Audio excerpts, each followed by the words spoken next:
Welcome to the Influential Sports Channel, and today I'm going to be talking about AEW Full Gear. It was one of the best pay-per-views of this year, and I'm going to start with the kickoff show, or zero hour, as they like to call it. Eddie Kingston defended the Ring of Honor World title against Jay Lethal. It was a pretty good match, nothing too much. Eddie Kingston ended up winning, pretty decent match. Next was Claudio Castagnoli versus Buddy Matthews. The fast-paced action to start the match. It was a great back and forth between the two, and Claudio ended up winning. He extended his hand as a show of respect, but Buddy Matthews declined it. And then to end the kickoff show, had MJF teaming up with Samoa Joe to defend the Ring of Honor tag titles against the Guns, and Samoa Joe was stepping in since Adam Cole was injured and wasn't able to compete. And this was a pretty good match, pretty solid. MJF and Samoa Joe ended up winning. Then they shook hands after the match. But then after the match, towards the end of the match, Adam Cole, he came out, distracted the Guns. MJF and Samoa Joe win. Then the Guns attacked MJF after the match, leaving him with a quad injury, which he competed through in the main event, which I'll get to that later. Then we got to the actual show, and the first match was Christian Cage, Nick Wayne, and Luchasaurus versus Adam Copeland, Darby Allin, and Sting. A pretty good six-man tag team match. A great way to start it off. Sting, for what he can do at his age, is amazing. Sting, Darby Allin, Adam Copeland, they get the win with Ric Flair in their corner. It was a great match, lots of action. Towards the end, Adam Copeland scared off Christian Cage, who ended up running off, leaving his teammates to fight 2-on-3 the last few minutes of the match. But this was a very fun and entertaining match.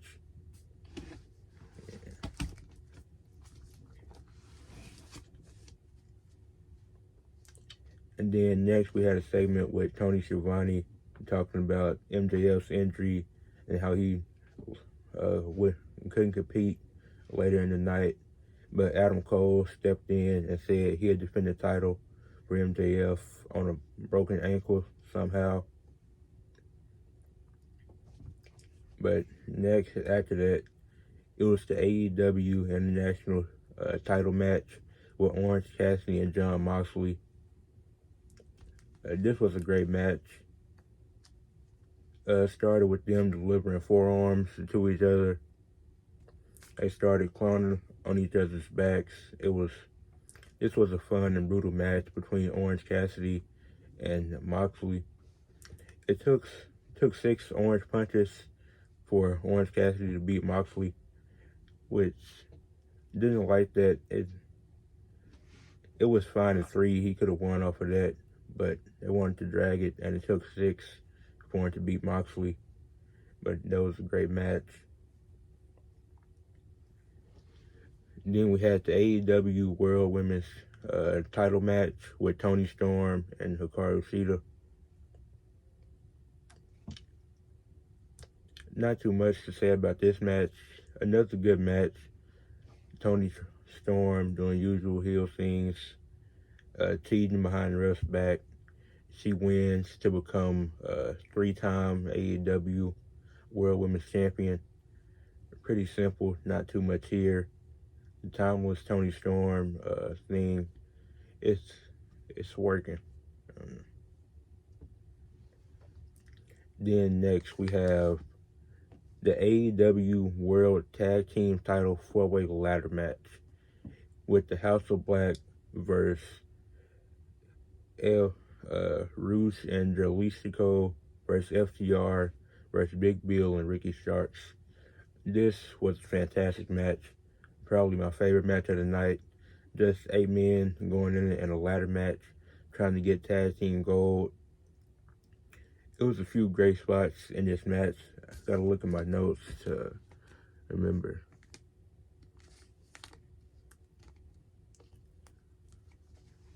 It was one spot where Dax Harwood suplexed Ricky Starks onto everyone on the outside.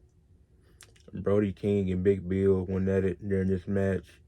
Just two big men going at it. It was a spot where everybody was on the ladders except the House of Black. Then they took everybody off the ladders. And Cash Wheeler has hit a splash onto Brody King onto a ladder that was set up. And Ricky Starks and Big Bill, they ended up retaining the AEW World Tag Titles. Fantastic match. Probably my favorite match of the night. Next, women's triple threat for the TBS Championship. It was Chris Statlander, Julia Hart, and Scott Blue. All three of these women, they put on the show, looked great in this match. Julia Hart ended up winning, so the House of Black went 1-2 at Full Gear because Brody King and Malachi Black, they lost the ladder match before this, and on the kickoff show, Buddy Matthews lost to Claudio, but Julia Hart, she was able to win, and the House of Black went 1-2 in the three matches they had. But back to the triple threat match, it was a really good match. They all was able to showcase what they could do in the ring. And Chris Statlander nearly had to win to retain, but Julia Hart came down at the last minute to break up the pinfall, then pin Scott Blue, stealing a win to become the new TBS champion. Then after this, it was announced that Will Ospreay is All Elite, which kind of saw this one coming. Makes a lot of sense. He's going to be great in AEW. He's already been great in the few matches he's had there. But now we could potentially get Will Ospreay versus MJF sometime down the line, which would be great. Then the next match on Full Gear, which is probably I would say this was the best match of the night. It was the Texas Death Match with Swerve Strickland versus Adam Page. So Adam Page starts off the match hot, hits a buckshot lariat about 2 minutes into the match. Wasn't enough, obviously, because the match had just started. But then Adam Page has a stapler for some reason and starts stapling the Swerve's body. This match was very bloody and gruesome. Chairs, barbed wire, cinder block. It was a lot of stuff used. Even glass. This match was very entertaining. I enjoyed it a lot. Brian Cage came out there and he attacked Adam Page, but even that wasn't enough. King Nada tried to get involved, still wasn't enough to put Adam Page away. And Swerve ended up winning by choking out Adam Page with a chain, which is why I said this match was very gruesome, but it was a great match. I really enjoyed it. Then after this, we had Kenny Omega and Chris Jericho against the Young Bucks. And if Jericho and Omega won, they would get the Young Bucks shot at a title match whenever they choose. And if the Young Bucks won, Jericho and Omega could never team again. The stipulation itself was very dumb because the Young Bucks put that on the line and they lost. And they threw a temper tantrum after losing. It was hilarious, but it was a great match. Yeah. I enjoyed the match, but I just didn't like the stipulation. It was pretty dumb. The Young Bucks attacked Jericho's right arm from the start, trying to eliminate him from doing the Judas effect, which he ended up doing with his left arm later in the match. But it was a very entertaining match. The Jacksons hit low blows during it, but wasn't enough to put away Jericho and Omega, who ended up winning. And then the main event, the AEW World Title match. What we thought would be Adam Cole versus Jay White ended up being the original match, and MJF came back driving the hospital van, driving the ambulance, and and he was wrestling on a hurt quad. So now we get MJF versus Jay White.